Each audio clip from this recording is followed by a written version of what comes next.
Dodgers trade deadline thoughts: Shohei Ohtani, Lucas Giolito, Jordan Montgomery. 'Tis the season of rumors. We're just over 2 weeks away from MLB's August 1st trade deadline.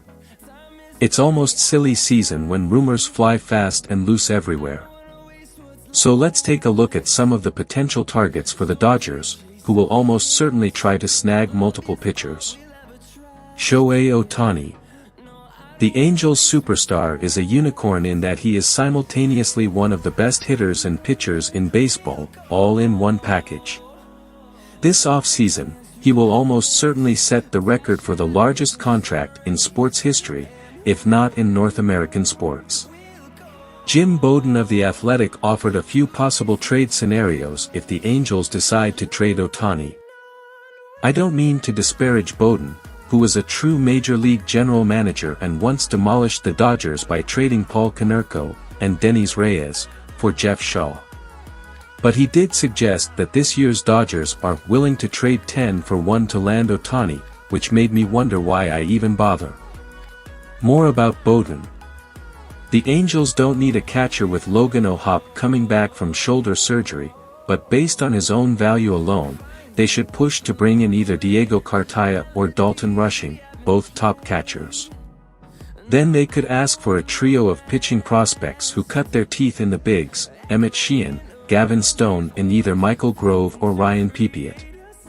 Throw in a few position players in the package, like outfielder Andy Pages and either third baseman Michael Busch or outfielder Josue De Paula, and you start to approach the return value needed in a trade. Oh, is that all? It's pure fantasy, but the Angels are close to Disneyland, so who can say? The thing about Ohtani is that he violates any kind of evaluation system we have, whether it's compensating salary or compensating the Angels for 2 months of service. The Angels absolutely should trade Ohtani because they aren't going anywhere and need to get more than a weak pick to sign a generational superstar elsewhere instead of making up for the loss in Anaheim. But owner Arte Moreno is pretty adamant that a deal is not certain, which makes a deal even less likely for the Dodgers.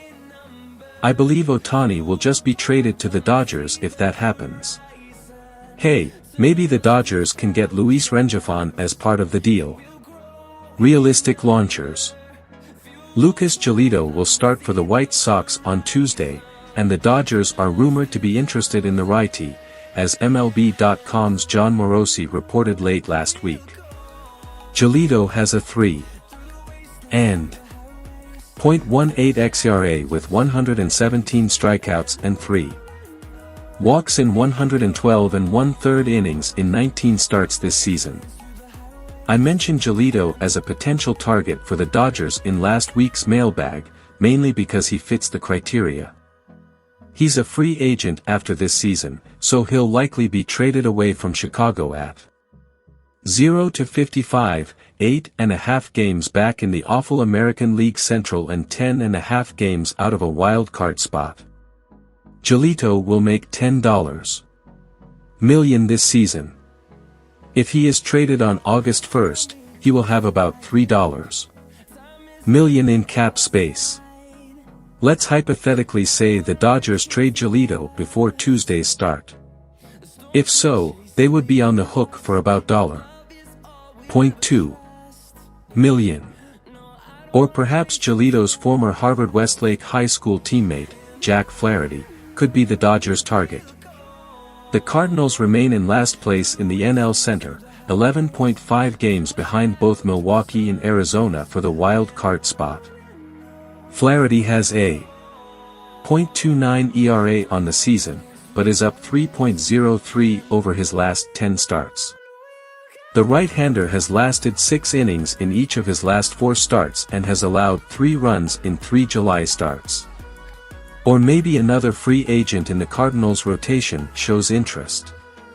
Left-hander Jordan Montgomery has a 3.23 ERA and .0 xERA in 18 starts, 96 strikeouts and 27 walks in 103 innings. He was also traded from the Yankees to the Cardinals at last year's deadline. Montgomery will make $10 million this season. If he were traded before the start of Tuesday, there would be about $0.1 million left. Flaherty makes $5 million, so Tuesday's deal would leave about $2.2 million.